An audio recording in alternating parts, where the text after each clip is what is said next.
Halo sahabat fauna, dahulu kala, jauh sebelum zaman dinosaurus, terdapat beberapa spesies yang hidup di bumi dalam catatan sejarah dunia. Salah satunya adalah Nautilus, yang berhasil bertahan hidup sejak 500 juta tahun lalu hingga saat ini. Bahkan, Nautilus berhasil selamat dari kepunahan massal pada zaman dinosaurus yang disebabkan oleh jatuhnya meteoroid besar 66 juta tahun lalu. Itu artinya, Nautilus telah hidup lebih dari 400 juta tahun sebelum zaman dinosaurus. Dan hebatnya, Nautilus juga hidup di perairan Indonesia. Wah, pasti sangat menarik untuk kita bahas. Nautilus merupakan binatang bercangkang seperti kerang dan siput. Akan tetapi, Nautilus dikelompokkan ke dalam keluarga Cephalopoda dan Moluska, yang berarti Nautilus memiliki hubungan dekat dengan gurita dan cumi-cumi.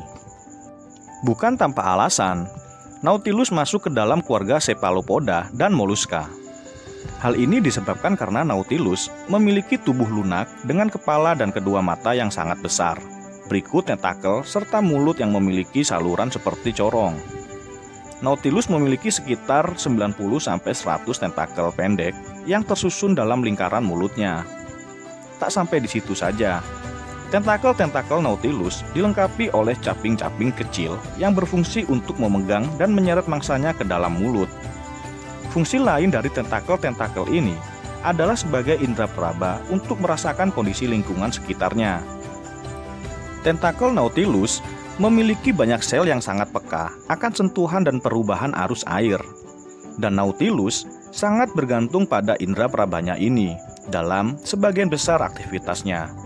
Sebab, mata Nautilus tidak memiliki lensa yang dibutuhkan untuk memindahkan suatu objek. Nautilus adalah makhluk purba yang hampir tidak memiliki mutasi dan evolusi pada tubuhnya. Namun ukuran tubuhnya semakin mengecil dari masa ke masa berdasarkan catatan fosil dan cangkang yang ditemukan.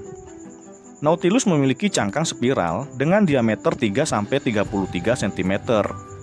Dan di dalam cangkangnya terdapat ruang atau kamar-kamar di dalamnya.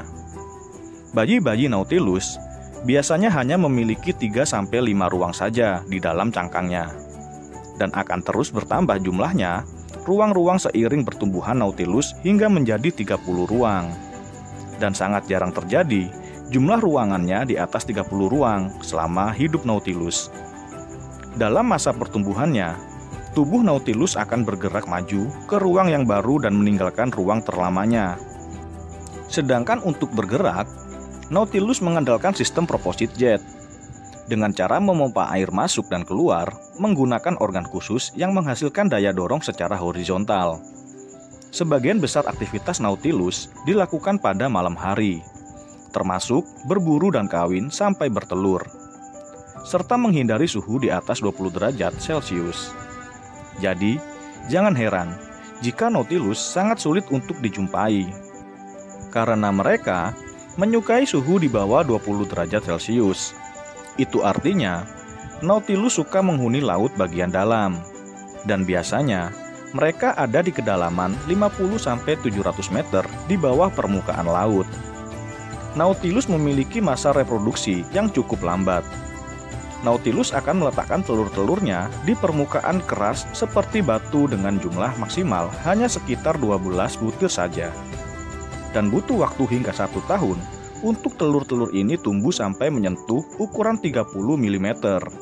Lalu kemudian menetas menjadi bayi Nautilus yang siap bersaing hidup hingga 20 tahun ke depan. Sedangkan untuk kematangan seksualnya, Nautilus membutuhkan waktu sampai 15 tahun lamanya. Itu artinya, Nautilus setidaknya membutuhkan waktu sekitar 16 tahun untuk mendapatkan keturunan baru. Di Indonesia sendiri, Nautilus merupakan binatang yang dilindungi sejak tahun 1999 hingga saat ini, yang tertulis dalam Peraturan Menteri Lingkungan Hidup dan Kehutanan Republik Indonesia. Sedangkan jumlah populasi Nautilus tidak diketahui pasti berapa jumlahnya, dikarenakan Nautilus adalah penghuni lautan dalam yang susah untuk dijumpai, sehingga menyulitkan para peneliti. Namun sejauh ini, Nautilus diperkirakan jumlah perjantannya lebih banyak dari betina, dengan perbandingan 60/90%. Nautilus diyakini hidup di perairan Laut Ambon, Sumbawa, dan Lombok. Jika suatu saat nanti di antara kita ada yang beruntung bertemu dengan Nautilus di sana, maka harus ingat bahwa Nautilus adalah satwa yang dilindungi dan harus dijaga keberadaannya. Salam lestari.